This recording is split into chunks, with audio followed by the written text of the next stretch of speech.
Born on the 6th of February 1911, Ronald Wilson Reagan was an American politician and actor who served as the 40th President of the United States from 1981 to 1989. A member of the Republican Party, his presidency constituted the Reagan era, and he is considered one of the most prominent conservative figures in American history. Reagan graduated from Eureka College in 1932 and began to work as a sports broadcaster in Iowa. In 1937, he moved to California and became a well-known film actor. From 1947 to 1952, Reagan served as the president of the Screen Actors Guild. During the 1950s, he worked in television and spoke for General Electric. From 1959 to 1960, he again served as the Screen Actors Guild's president. In 1964, his A Time for Choosing speech gave Reagan attention as a new conservative figure. He was elected governor of California in 1966. During his governorship, he raised taxes, turned the state budget deficit into a surplus, and cracked down harshly on university protests. After challenging and losing to incumbent President Gerald Ford in the 1976 Republican presidential primaries, Reagan won the Republican nomination and then a landslide victory over incumbent Democratic President Jimmy Carter in the 1980 presidential election. During his first tenure, Reagan implemented Reaganomics. It involved economic deregulation and cuts in both taxes and government spending during a period of stagflation. He escalated an arms race and transitioned Cold War policy away from détente with the Soviet Union. Reagan also ordered the invasion of Grenada in 1983.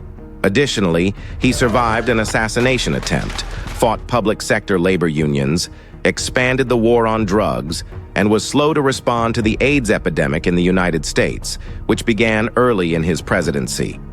In the 1984 presidential election, he defeated former Vice President Walter Mondale in another landslide victory.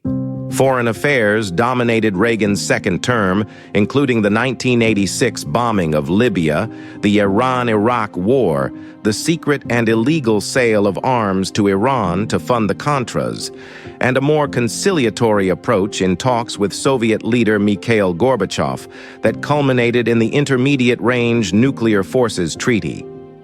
Reagan left the presidency in 1989. While the American economy had a reduction of inflation, the unemployment rate had fallen, and the United States entered its then longest peacetime expansion.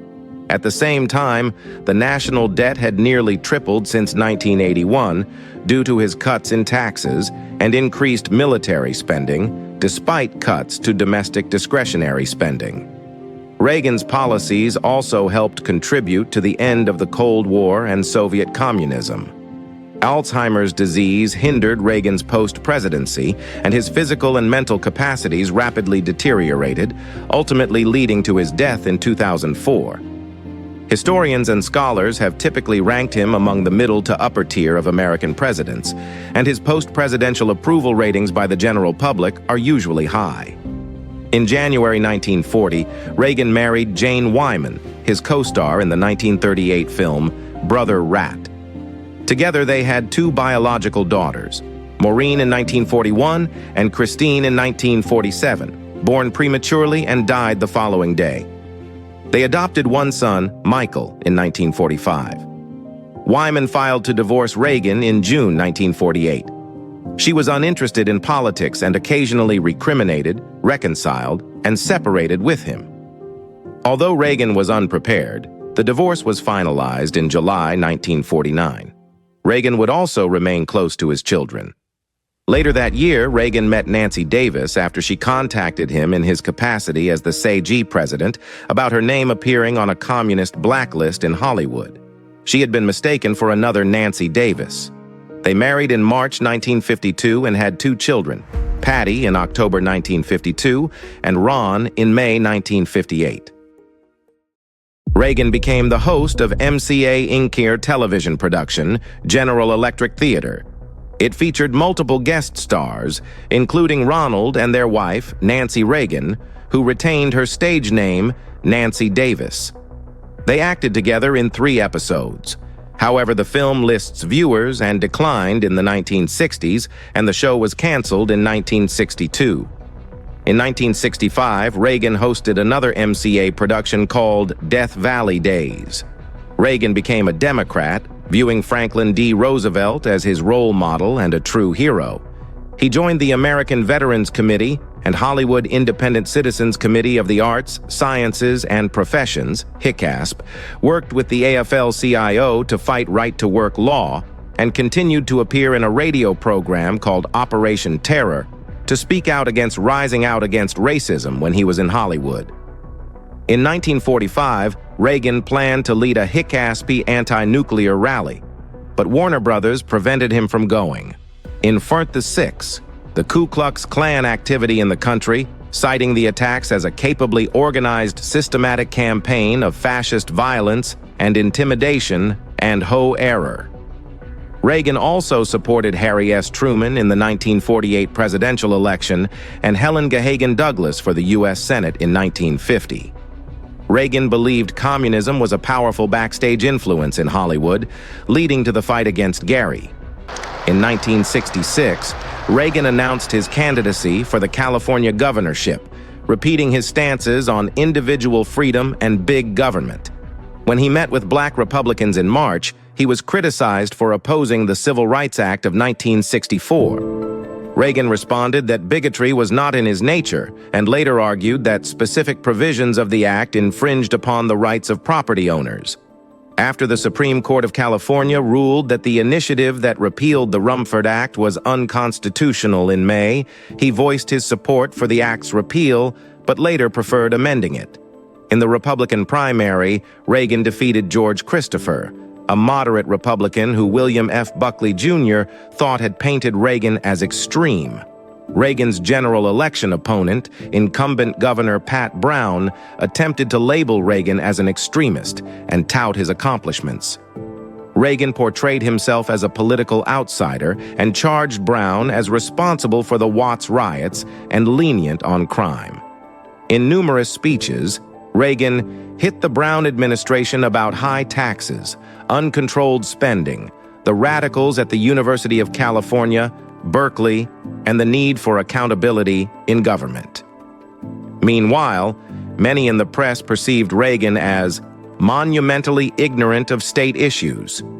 However, Lou Cannon said that Reagan benefited from an appearance he and Brown made on Meet the Press in September. Ultimately, Reagan won the governorship with 57% of the vote compared to Brown's 42%.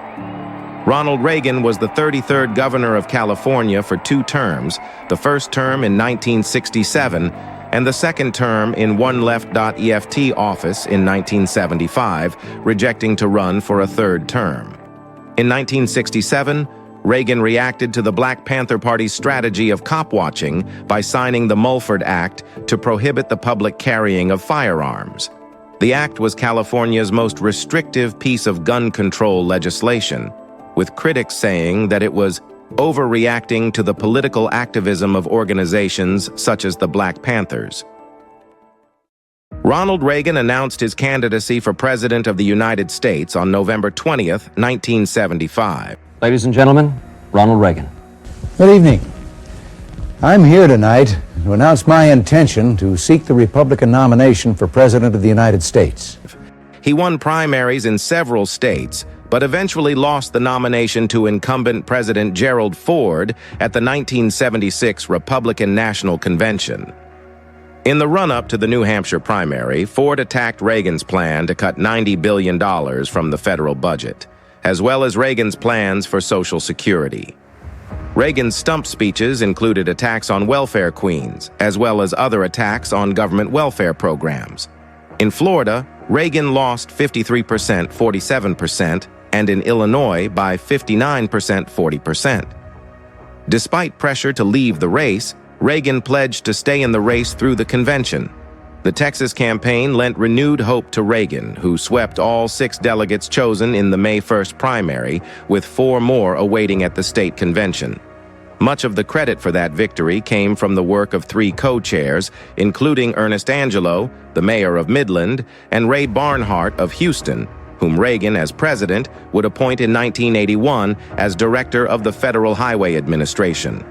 After all was said and done, Reagan was inaugurated as the 40th President of the United States on Tuesday, January 20, 1981. He endorsed a laissez-faire philosophy and promoted a couple of neoliberal reforms labeled Reaganomics.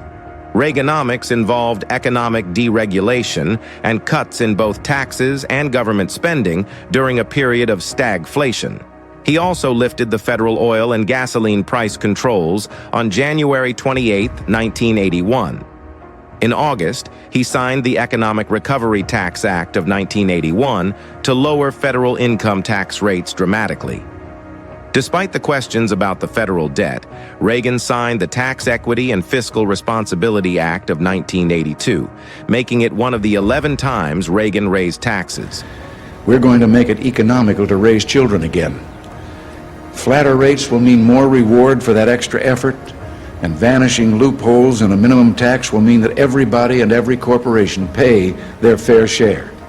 Many supporters criticized the bill, but Reagan defended his conservation of cuts on individual income tax rates. By 1983, federal tax had fallen for all or most taxpayers, but it mainly affected the wealthy. In 1981, Reagan approved a plan for cuts to Social Security, but he canceled his plans due to public backlash. He then created the Greenspan Commission to secure Social Security financially, and in 1983, he signed amendments to raise the program's payroll taxes and retirement age benefits. Reagan planned to loosen federal regulation of economic activities and appointed officials who shared the same goal. According to William Leuchtenberg, 1986, the Reagan administration eradicated almost half of the federal rules in 1981, and in 1982, Garn-St. Germain Depository Institutions Act abolished the savings and loan associations by letting them make various loans and investments outside of the real estate. After the bill's passing, savings and loan associations engaged in the bill's passing, and the leaders of some institutions embezzled funds. Reagan's reign caused the national debt to triple between 1980 and 1989, and the percentage of the national debt of the gross domestic product rose from 33% in 1981 to 53% by 1989. During his tenure, Reagan never fulfilled his 1980 campaign promise of submitting a balanced budget. The United States borrowed heavily to cover newly spawned federal budget deficits. Reagan tagged the tripled debt as the greatest disappointment of his presidency. Reagan was tagged the oldest president to complete his tenure. He was 77 years old upon leaving the presidential seat, exceeding Dwight D. Eisenhower, who left office at 70 years. I think both of us have been aware every minute we're here that we're surrounded by you, by others who may not be here in this room, but there just aren't enough words to thank you for all that you've meant to all of us and how hard it is to say goodbye. Reagan was diagnosed with Alzheimer's disease in August 1994, which he announced through a handwritten letter in November. With time, over time, the disease destroyed Reagan's mental capacity. He was still to recognize a few people, but couldn't remember his wife. Even after being diagnosed, he continued to walk through parks and on beaches, play golf, and visit his office in nearby Century City. His family eventually decided that he would live in quiet semi-isolation with his wife. By the end of 2003, Reagan had lost his ability to speak and was mostly confined to his bed, no longer able to recognize any family members. Reagan later died of pneumonia, caused by Alzheimer's, at his home in Los Angeles on June 5, 2004. His public funeral was held in the Washington National Cathedral. Thank you for watching. Do click on the like button and subscribe to our channel for more biographies.